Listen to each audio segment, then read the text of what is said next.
Hello everyone. Last class में हमने electricity chapter को कंप्लीट किया था। ओके, तो बेटा आज हमें क्या पढ़ना है? आज हम उस कंप्लीट चैप्टर के फॉर्मूले को एक बार रिवाइज करते हैं। कौन से टॉपिक से कौन सा फॉर्मूला हमारे पास आया था, ताकि उसके बाद हम न्यूमेरिकल सोल्व कर सकें। और आप लोग एक फॉर्मूला शीट तैयार कर लेना अपने इलेक्ट्रिसिटी चैप्टर से, ताकि आपके टिप्स पे ये इलेक्ट्रिसिटी चैप्टर हो जाए। क्लियर है बेटा? तो सबसे पहला जो टॉपिक हमने इलेक्ट्रिसिटी चैप्टर में पढ़ा था वो पढ़ा था इलेक्ट्रिक चार्ज। ओके, तो इलेक्ट्रिक चार्ज में हमारे पास एक प्रॉपर्टी हमने पढ़ी थी इलेक्ट्रिक चार्ज की, क्वांटाइजेशन ऑफ चार्ज। क्लियर है? तो पहला जो फॉर्मूला हमारा आता है इस चैप्टर में वो आता है क्वांटाइजेशन ऑफ चार्ज से। क्लियर है बेटा? So write first formula quantization of charge.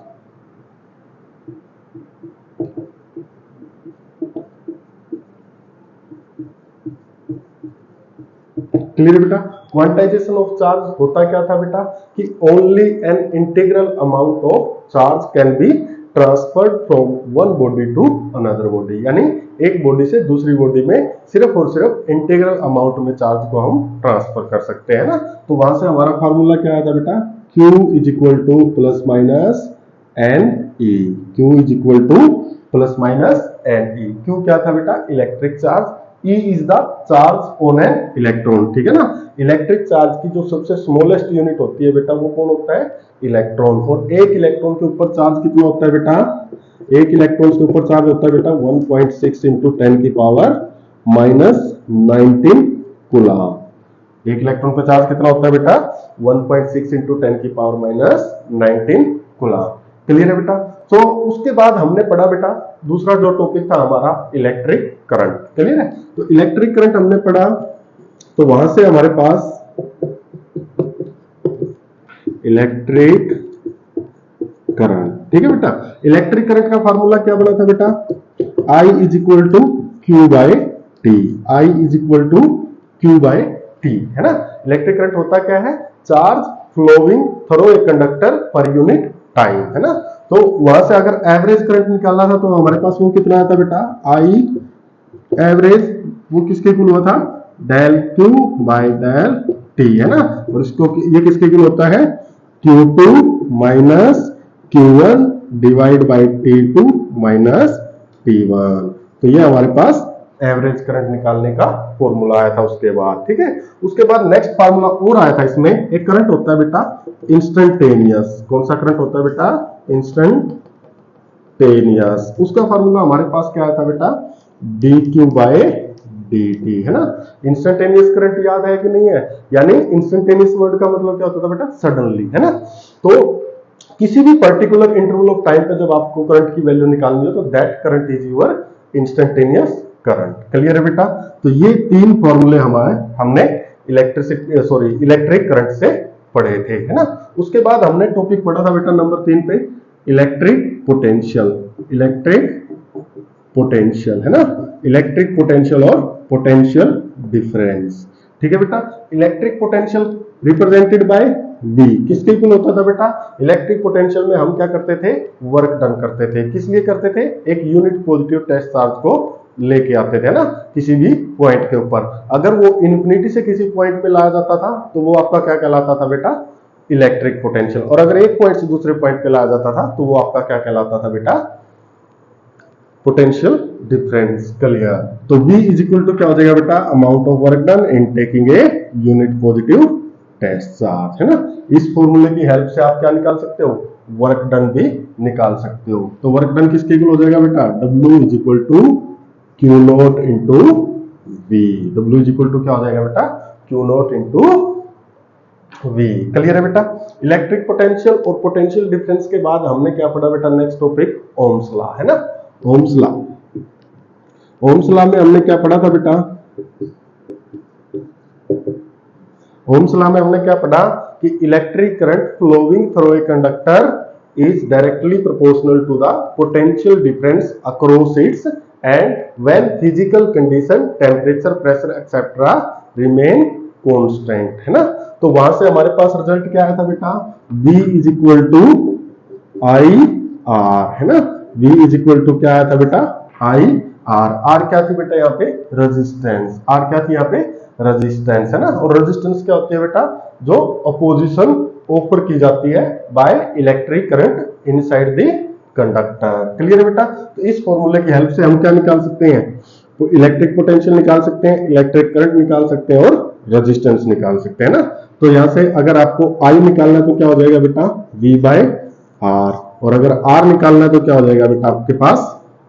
V bye I. Clear है बेटा? तो ये फॉर्मूले हमारे ओम्स लॉ से आए थे। क्लियर है? उसके बाद हमने नेक्स्ट टॉपिक पढ़ा था ओम्स लॉ के बाद, factor on which the resistance of a conductor depend, है ना। नेक्स्ट टॉपिक था आपका factors on which resistance of a conductor depend, है ना। तो वहां से हमारे पास क्या था बेटा? चार फैक्टर थे। पहला था length of conductor which is directly proportional to the resistance of the conductor, है ना।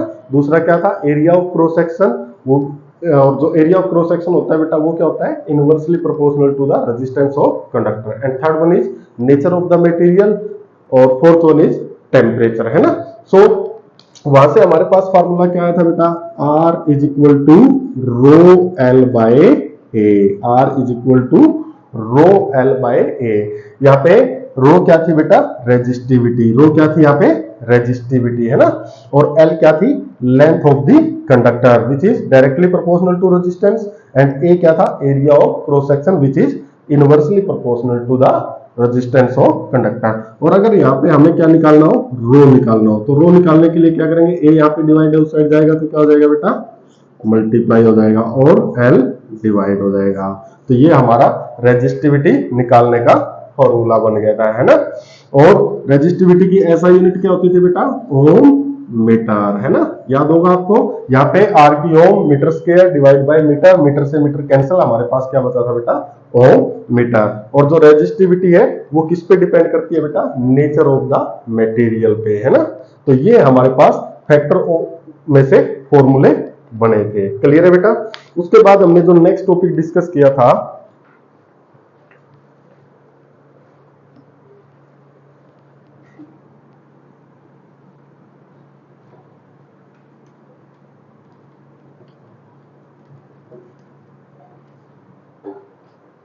वो हमारा था बेटा कॉम्बिनेशन ऑफ रेजिस्टर। क्या था बेटा? Combination of resistors. तो कॉम्बिनेशन ऑफ रेजिस्टर आपके पास कितने टाइप का होता था बेटा? दो टाइप का। One is series combination and other is parallel combination, है ना। सीरीज कॉम्बिनेशन में क्या करते थे बेटा? हम रेजिस्टर को एंड टू एंड कनेक्ट करते थे और वहां पे जो इक्विवेलेंट रेजिस्टेंस आती थी हमारे पास वो किसके इक्वल आती थी बेटा? R1 plus R2 plus R3। अगर n नंबर ऑफ रजिस्टर है तो n नंबर ऑफ रजिस्टर को हमने ऐड कर देना है। क्लियर है बेटा? इसी प्रकार हमने पैरेलल कॉम्बिनेशन पढ़ा। उसके बाद पैरेलल कॉम्बिनेशन में हमने क्या किया बेटा? पैरेलल कॉम्बिनेशन में हमने क्या किया था कि जो फर्स्ट एंड होता है सभी रजिस्टर का वो किससे कनेक्ट कर दिया था? Positive terminal of battery. और जो सेकंड एंड था वो सभी रजिस्टर किससे कनेक्ट किया था? Negative end of the battery, है ना। तो वहां से जब फॉर्मूला निकाला था तो वो हमारे पास क्या आया था? n नंबर ऑफ रजिस्टर के लिए अगर निकालना है तो वो क्या बनेगा बेटा? 1 by R1 plus 1 by R2 and so on. Clear है बेटा? और अगर आपके पास 2 रजिस्टर है, क्या है? 2 रजिस्टर है ना। तो 2 रजिस्टर के लिए आपको क्या है? सिंपली कैलकुलेट कर लेना। एक डायरेक्ट फार्मूला बनता है बेटा R1 R2 divide by R1 plus R2। R equivalent किसके इक्वल होगा? R1 R2 divide by R1 plus R2। ये फॉर्मूला कहां से आया बेटा? Very easy. इनको हमने क्या किया? 2 रजिस्टर एज्यूम किए थे, है ना। तो 1 by R1 plus 1 by R2, ठीक है। और यहाँ पे एलसीएम लेंगे तो हमारे पास कितना होगा? R1 R2। क्लियर है? तो यहाँ पे जब R1 से R1 कैंसिल तो हमारे पास क्या आया? R2। और फिर यहाँ पे क्या आ जाएगा? R1। क्लियर? ये किसके इक्वल आ गया? 1 बाय आर इक्विवेलेंट के लिए। अगर आर इक्विवेलेंट को निकालेंगे तो ये क्या हो जाएगा बेटा, रिवर्स हो जाएगा। और रिवर्स होने के बाद हमारे पास क्या आ जाएगा, ये ऊपर चला जाएगा R1 plus sorry R1 R2 divide by R2 plus R1 या R1 प्लस R2। तो ये फॉर्मूला यहां से आया था। क्लियर है बेटा। अगर दो रजिस्टर आपके पास गिवन है पैरेलल में तो डायरेक्ट आप इस फॉर्मूले को यूज कर सकते हो। क्लियर है बेटा। तो ये थे हमारे पास फॉर्मूले सीरीज और पैरेलल कॉम्बिनेशन के। उसके बाद हमने नेक्स्ट टॉपिक कौन सा पढ़ा था बेटा, जूल लॉ ऑफ हीटिंग।